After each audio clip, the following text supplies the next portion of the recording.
ধর্ষণের সর্বোচ্চ শাস্তি নিশ্চিত করতে দ্রুত বিচার ট্রাইব্যুনাল গঠন করে 90 দিনের মধ্যে মামলা নিষ্পত্তি করতে হবে। একই সাথে কেউ মিথ্যা ধর্ষণ মামলা করলে তাকেও শাস্তির আওতায় আনতে হবে। খুবই যৌক্তিক দাবি, যেটা ইমিরও দাবি। 90 দিনের মধ্যে বিচার করতে হবে। এবং একই সাথে আপনারা জানেন, আমি এমন দুর্ভাগা ব্যক্তি, আমার বিরুদ্ধে ধর্ষণের সহযোগিতার নামে একটা মামলা হয়েছিল, যে মেয়েকে আমি জীবনে চিন্তাম না। তো কাজে এরকম আমাদেরকে আবার সোশ্যালি যদি হ্যারাস করা হয়, তারও তো একটা প্রতিকার থাকা উচিত। সেই কারণে তারা বলছে মিথ্যা মামলা করলেও এটারও একটা শাস্তি পাওয়া দরকার। এটাও কিন্তু খুবই যৌক্তিক দাবি। ইনকিলাব মঞ্চ 5 দফা দাবি দিয়েছে। তাদের 1 নম্বর দাবি হচ্ছে যে ধর্ষণের সর্বোচ্চ শাস্তি নিশ্চিত করতে দ্রুত বিচার ট্রাইব্যুনাল গঠন করে 90 দিনের মধ্যে মামলা নিষ্পত্তি করতে হবে। একই সাথে কেউ মিথ্যা ধর্ষণ মামলা করলে তাকেও শাস্তির আওতায় আনতে হবে। খুবই যৌক্তিক দাবি, যেটা ইমিরও দাবি। 90 দিনের মধ্যে বিচার করতে হবে। এবং একই সাথে আপনারা জানেন, আমি এমন দুর্ভাগা ব্যক্তি, আমার বিরুদ্ধে ধর্ষণের সহযোগিতার নামে একটা মামলা হয়েছিল, যে মেয়েকে আমি জীবনে চিন্তাম না। তো কাজে এরকম আমাদেরকে আবার সোশ্যালি যদি হ্যারাস করা হয়, তারও তো একটা প্রতিকার থাকা উচিত। সেই কারণে তারা বলছে মিথ্যা মামলা করলেও এটারও একটা শাস্তি পাওয়া দরকার। এটাও কিন্তু খুবই যৌক্তিক দাবি। 2 নম্বরে বাংলাদেশকে অস্থিতিশীল করার ষড়যন্ত্রের অংশ হিসেবে মব তৈরি করে দায়িত্বরত নিরস্ত্র পুলিশের উপরে হামলাকারীদের দ্রুত গ্রেপ্তার করে বিচারের মুখোমুখি করতে হবে। Any kind of mob justice should be strictly prohibited.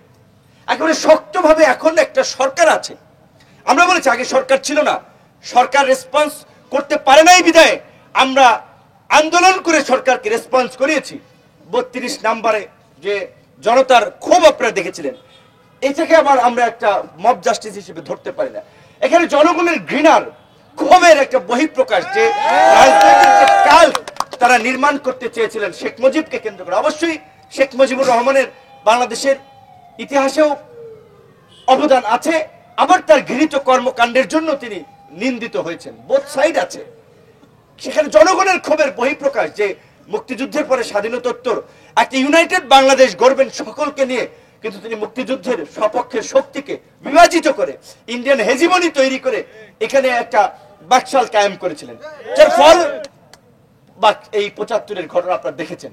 সেক্ষেত্রে মব তৈরি করে যদি রাষ্ট্রকে আমরা অকার্যকর করে দিতে চাই, আইন শৃঙ্খলা বাহিনীর মনোবল আমরা দুর্বল করে দিতে চাই, একজন পুলিশকে এইভাবে আমি দেখেছি। এটা আমি প্রকৃত ঘটনাটি এখনো ডিটেলস আমি জানি না, যেইটুকু দেখেছি সেইটুকুতে আমি এটা সমর্থন করতে পারি না। আপনি এইভাবে যদি আইন শৃঙ্খলা বাহিনী এমনিতেই ট্রমাটাইজ, বিকজ তাদেরকে যেভাবে ব্যবহার করা হয়েছে জনগণের বিরুদ্ধে, সমস্ত বাহিনীর সদস্যরা তো এখানে স্বতঃস্ফূর্তভাবে এই কাজে লিপ্ত হয় নাই। তাদের সিনিয়র অনেকে, এই হারুনের মতো, কাফির মতো, এই বেনজিরের মতো, হাবিব ডিএমপির কমিশনার যারা ছিল, এরকম কতিপয় কালপ্রিট তারা ব্যবহার করে পুরো প্রশাসনকে জনগণের বিরুদ্ধে লেলিয়ে দিয়েছিলেন। সেই কারণে আইন শৃঙ্খলা পরিস্থিতির এমনিতে একটা ভঙ্গুর অবস্থা। সেখানে এখন পুলিশ যদি দেখে যে রাস্তায় নাইমে এইভাবে মাইর খেতে হয় এখনো, তাহলে আপনি কিভাবে রাষ্ট্রের আইন শৃঙ্খলা পরিস্থিতি নিয়ন্ত্রণে আসবেন? যদিও এই কথাটা অনেকে ভাববে সরকারের দালালি করে। না ভাই, আমি সরকারের পার্ট না, সরকারের কাছ থেকে কোনো সুবিধা ভোগীয় ব্যক্তি না।